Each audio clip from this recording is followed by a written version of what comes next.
হরে কৃষ্ণ হরিবোল ভক্তমণ্ডলী। আজকে আমরা আস্বাদন করব জন্মাষ্টমী স্পেশাল, গোকুল থেকে দ্বারকা পর্যন্ত দিব্য লীলাসমূহ এবং মহাভারত। গোকুলের মাখন মাখানো দুষ্টুমি থেকে শুরু করে দ্বারকার রাজকীয় কর্তব্য এবং ভগবদ্গীতার যুদ্ধক্ষেত্রের জ্ঞান, শ্রীকৃষ্ণের লীলা তার অসীম প্রেম, সাহস এবং নির্দেশনা প্রকাশ করে।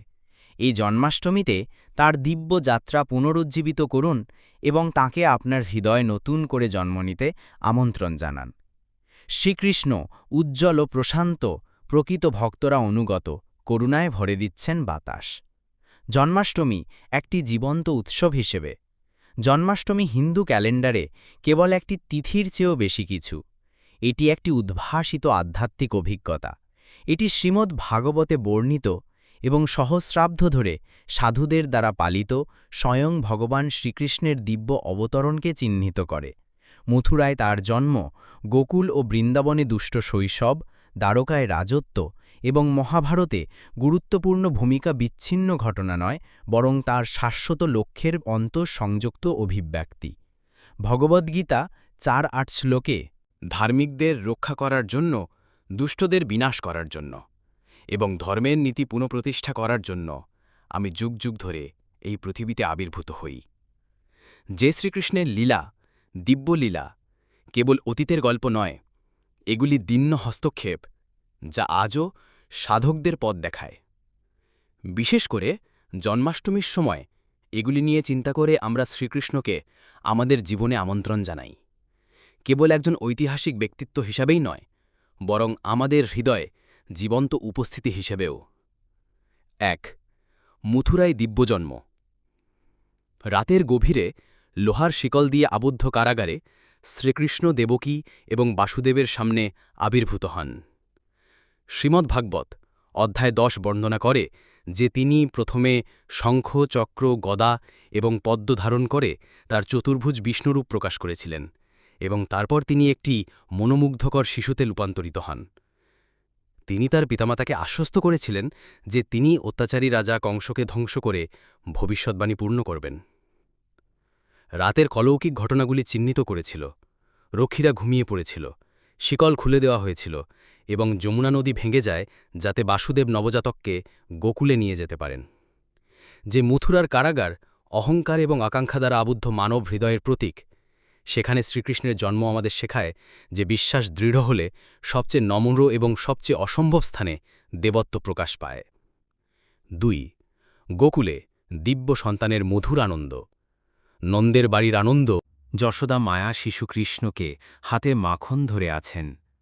নন্দ মহারাজের বাড়িতে যশোদা মায়া যখন তার প্রিয় পুত্রকে কোলে তুলে নিয়েছিলেন, তখন আনন্দে উচ্ছ্বসিত হয়ে ওঠে। ঋষি গর্গাচার্য শিশুটির নাম রাখেন শ্রীকৃষ্ণ, সর্ব আকর্ষণীয়। যদিও ব্রহ্মাণ্ডের অধিপতি শ্রীকৃষ্ণ তাদের বিনয়ী যত্নে সমৃদ্ধ হন।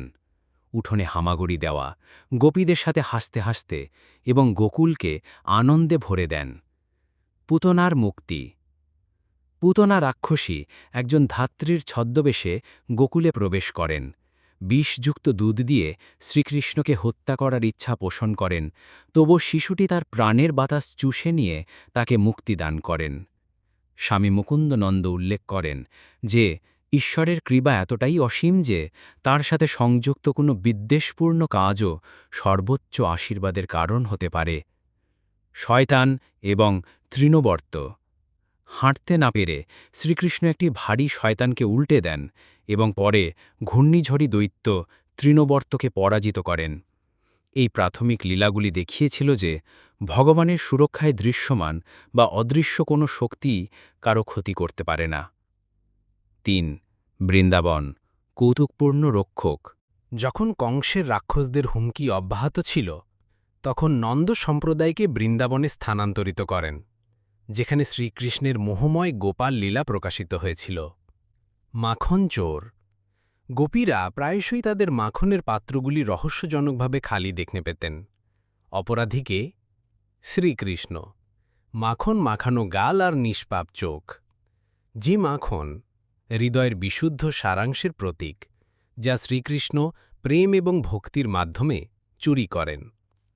কালিয়া মর্দন। শ্রীকৃষ্ণ কালিয়ার ফনায় নৃত্য করছিলেন, যমুনার ঢেউ তার চারপাশে। সর্প কালিয়া যমুনাকে বিষাক্ত করে তুলেছিলেন। শ্রীকৃষ্ণ জলে ঝাঁপিয়ে পড়েন, কালিয়ার ফনায় নৃত্য করেন এবং তাকে তাড়িয়ে দেন। এই লীলা প্রতিনিধিত্ব করে যে কিভাবে ভগবান আমাদের চেতনার ভেতরের নদী থেকে হিংসা, ক্রোধ এবং লোভের বিষ দূর করেন। গোবর্ধন লীলা।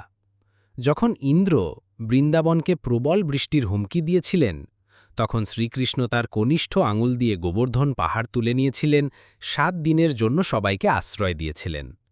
এটি ছিল নিছক আচার অনুষ্ঠান থেকে হৃদয়গ্রাহী ভক্তিতে উপাসনা পরিবর্তনের আহ্বান, যেমনটি ভগবদ্গীতার 9:26 জোর দিয়ে বলা হয়েছে।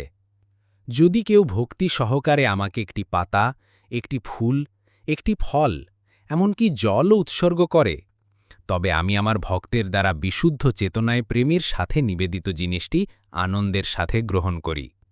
শ্লোক 9:26। 4. রাসলীলা, আত্মার সর্বোচ্চ মিলন। শ্রীকৃষ্ণ বাঁশি বাজাচ্ছেন, গোপীদের দ্বারা বেষ্টিত একটি চন্দ্রালোকিত বনের দৃশ্য। চন্দ্রালোকিত বনে শ্রীকৃষ্ণ তার বাঁশি বাজালেন। রাসলীলার অতীন্দ্রিয় নৃত্যে গোপীদের আহ্বান জানালেন। প্রতিটি গোপী অনুভব করলেন যে তিনি একা তার অসীম প্রকৃতির প্রকাশ। যে গোপীদের প্রেম স্বার্থপর আকাঙ্ক্ষা থেকে মুক্ত ছিল, এটি ছিল বিশুদ্ধ, নিঃস্বার্থ আত্মসমর্পণ। রাসলীলা হল আত্মার ঐশ্বরিক মিলনের আকাঙ্ক্ষার সর্বোচ্চ রূপক। 5. মথুরা, ভবিষ্যদ্বাণী পূর্ণ করা। যৌবনে শ্রীকৃষ্ণ এবং বলরাম মথুরায় যাত্রা করেছিলেন। সেখানে শ্রীকৃষ্ণ কুবলয়পীর হাতিটিকে বধ করেছিলেন, কুস্তিগীর চানুর এবং মুষ্টিকাকে পরাজিত করেছিলেন এবং শেষ পর্যন্ত কংসকে বধ করেছিলেন। অত্যাচারীর মৃত্যুর সাথে সাথে মথুরায় ধর্ম পুনরুদ্ধার হয়েছিল। এই পর্বটি শিক্ষা দেয় যে ঈশ্বরের সেবা করার আগে আমাদের অবশ্যই আমাদের অভ্যন্তরীণ কংস, আমাদের অহংকার এবং অনিয়ন্ত্রিত মনকে জয় করতে হবে। 6. দুয়ারকা, দ্য রয়্যাল চ্যাপ্টার। তার প্রজাদের অবিরাম আক্রমণ থেকে রক্ষা করার জন্য শ্রীকৃষ্ণ দ্বারকায় তাঁর রাজ্য প্রতিষ্ঠা করেছিলেন। এখানে তাঁর লীলাগুলি এক মহিমান্বিত রূপ ধারণ করেছিল, রাজত্ব, কূটনীতি এবং করুণার মিশ্রণ। রুক্মিণী হরণ। শ্রীকৃষ্ণের প্রতি গভীরভাবে নিবেদিত প্রাণ রাজকন্যা রুক্মিণীর অন্য একজনের সাথে বিবাহ বন্ধনে আবদ্ধ হওয়ার কথা ছিল। শ্রীকৃষ্ণ বিবাহের দিন এসে তাকে তার রথে তুলে নিয়ে গিয়েছিলেন এবং তাকে বিয়ে করেছিলেন। এই লীলা প্রতিফলিত করে যে ঈশ্বরের প্রতি আন্তরিক আকাঙ্ক্ষা কখনো উত্তরহীন হয় না। বন্দীদের উদ্ধার। শ্রীকৃষ্ণ নরকাসুরকে বধ করেছিলেন এবং 16,100 বন্দী নারীকে মুক্ত করেছিলেন। তাদের সম্মান পুনরুদ্ধার করার জন্য তাদের বিবাহ করেছিলেন। এই কাজটি ভোগ নয়, বরং সর্বোচ্চ করুণা ছিল, যা বিচার ছাড়াই নিপীড়িতদের উন্নীত করেছিল। 7. মহাভারতে শ্রীকৃষ্ণ, ঐশ্বরিক রাষ্ট্রনায়ক এবং সারথি। যদিও শ্রীকৃষ্ণ বৃন্দাবন ও দ্বারকার লীলাগুলি তাদের মাধুর্যের জন্য উদযাপিত হয়, মহাভারতে তার গভীরতাকে একটি কৌশল হিসাবে প্রকাশ করা হয়েছে। পাণ্ডবদের সাথে বন্ধুত্ব। পাণ্ডবদের সাথে দেখা হওয়ার মুহূর্ত থেকেই শ্রীকৃষ্ণ তাদের বন্ধু, পরামর্শদাতা এবং রক্ষক হিসেবে তাদের পাশে দাঁড়িয়েছিলেন। কৌরব দরবারে যখন দ্রৌপদীকে অপমানিত করা হয়েছিল, তখন শ্রীকৃষ্ণই তাকে অন্তহীন শাড়ি দিয়েছিলেন, তার সম্মান রক্ষা করেছিলেন। এই পর্বটি শিক্ষা দেয়, যখন ভক্ত আন্তরিকভাবে ডাকেন, তখন ঈশ্বর তাৎক্ষণিকভাবে সাড়া দেন, সময় এবং স্থানের সীমাবদ্ধতার বাইরে। হস্তিনাপুরে শান্তি অভিযান। কুরুক্ষেত্র যুদ্ধের আগে শ্রীকৃষ্ণ হস্তিনাপুর ভ্রমণ করে শান্তির চেষ্টা করেছিলেন। কৌরবদের কমপক্ষে 5টি গ্রাম পাণ্ডবদের কাছে ফিরিয়ে দেওয়ার জন্য অনুরোধ করেছিলেন। ধর্মের সাথে আপোষ করতে অস্বীকৃতি, তবুও রক্তপাত রোধে তার আগ্রহ, করুণা এবং ন্যায় বিচারের উপর তার দক্ষতার পরিচয় দেয়। যুদ্ধক্ষেত্রে ভগবদ্গীতা। কুরুক্ষেত্রের যুদ্ধক্ষেত্রে অর্জুনের সারথি হিসেবে শ্রীকৃষ্ণ। যুদ্ধক্ষেত্রে যখন অর্জুন তার আত্মীয় স্বজনদের দেখে হতবাক হয়ে যান, তখন শ্রীকৃষ্ণ ভগবদ্গীতা প্রদান করেন। 700 শ্লোকে তিনি জীবনের সারমর্ম প্রকাশ করেন। নিঃস্বার্থ কর্ম, কর্মযোগ; ভক্তি, ভক্তিযোগ; জ্ঞান, জ্ঞানযোগ; এবং সম্পূর্ণ আত্মসমর্পণ, শরণগতি। কুরুক্ষেত্রের যুদ্ধক্ষেত্রে অর্জুনের সারথি হিসেবে 18.66 শ্লোকটি তার চূড়ান্ত আহ্বান। সকল প্রকার ধর্ম ত্যাগ করো এবং কেবল আমার কাছে আত্মসমর্পণ করো। আমি তোমাকে সমস্ত পাপপূর্ণ প্রতিক্রিয়া থেকে মুক্ত করব। ভয় পেও না। গীতাকে জীবনের যুদ্ধক্ষেত্রে নেভিগেট করার জন্য শ্রীকৃষ্ণের দেওয়া একটি আধ্যাত্মিক জিপিএস হিসেবে বর্ণনা করেছেন। যুদ্ধকে বিজয়ের দিকে পরিচালিত করা। শ্রীকৃষ্ণ যুদ্ধে অস্ত্র নাচনামর প্রতিজ্ঞা করেছিলেন, তবুও তার উপস্থিতি ছিল নির্ণায়ক। অর্জুনের সারথি হিসেবে তিনি ধর্মের বিজয় নিশ্চিত করে প্রতিটি পদক্ষেপ পরিচালনা করেছিলেন। তার কৌশলগত পরামর্শ ভীমকে দুর্যোধনের উরুতে আঘাত করার পরামর্শ থেকে শুরু করে কর্ণের মারাত্মক অস্ত্র থেকে অর্জুনকে রক্ষা করা পর্যন্ত প্রমাণ করে যে ঈশ্বরের নির্দেশনা সূক্ষ্ম এবং শক্তিশালী উভয়ই। গোকুল থেকে দ্বারকা থেকে কুরুক্ষেত্র পর্যন্ত শিক্ষা। শ্রীকৃষ্ণের যাত্রা চিরন্তন শিক্ষা প্রদান করে। শৈশব লীলা, গোকুল বা বৃন্দাবন। ঈশ্বর আমাদের প্রেম চান, আনুষ্ঠানিকতা নয়। বীরপূর্ণ কীর্তি, মথুর, বাইরের বিজয়ের আগে ভেতরের অসুরদের জয় করা। রাজকীয় জীবন, দ্বারকা, নেতৃত্বের দাবি করুণা এবং ন্যায়বিচার। মহাভারতের ভূমিকা, সাহস এবং ত্যাগের প্রয়োজন হলেও ধর্মকে অবশ্যই সমুন্নত রাখতে হবে।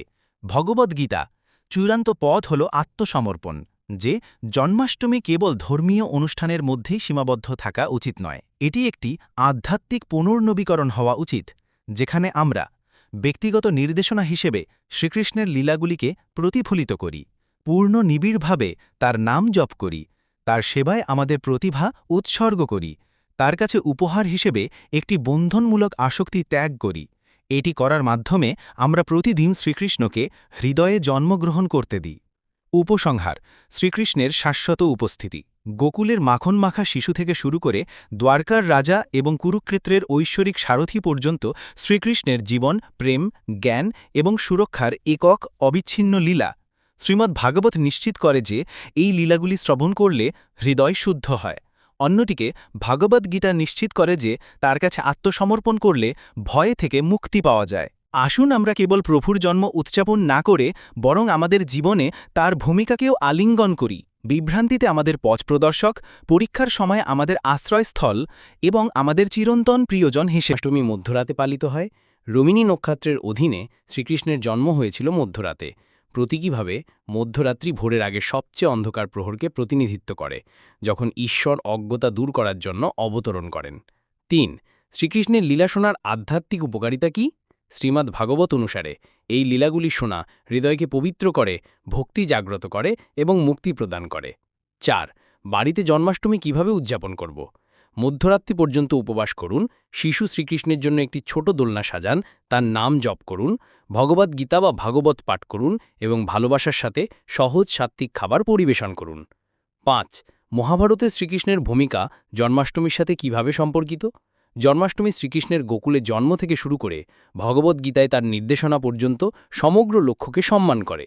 তার মহাভারতের ভূমিকা কর্মে ধর্মের উদাহরণ দেয়। ৬. গীতা জন্মাষ্টমী সম্পর্কে কিসের উপর জোর দেন? তিনি শিক্ষা দেন যে জন্মাষ্টমী হওয়া উচিত অভ্যন্তরীণ নবায়নের দিন। প্রতিদিন প্রেম, আত্মসমর্পণ এবং সেবার মাধ্যমে আমাদের জীবনে শ্রীকৃষ্ণকে আমন্ত্রণ জানানো।